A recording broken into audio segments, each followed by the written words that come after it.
রয়েছে কিয়ামতের আগে নিঃস্ব এবং নগ্ন পায়ের রাখালেরা উঁচু উঁচু বিল্ডিং নির্মাণের প্রতিযোগিতা করবে। আমার প্রিয় ভাই ও বোনেরা, এখন আমরা দেখতে পাচ্ছি আরবরা উঁচু উঁচু ভবন নির্মাণের চেষ্টা করছে। অন্য এক হাদিসে বলা হয়েছে কিয়ামতের পূর্বে দাসী তার মনিবকে জন্ম দেবে।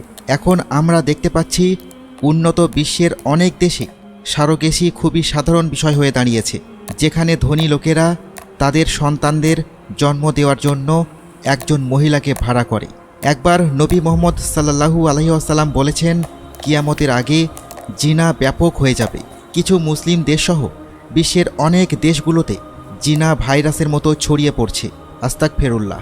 আমার প্রিয় ভাই ও বোনেরা, আমাদের অবশ্যই এই ভাইরাস থেকে নিজেদের রক্ষা করতে হবে। আল্লাহ আমাদের এই পাপ থেকে রক্ষা করুন এবং আমাদের ক্ষমা করুন। অন্য আরেক হাদিসে নবী মুহাম্মদ সাল্লাল্লাহু আলাইহি ওয়াসাল্লাম বলেছেন,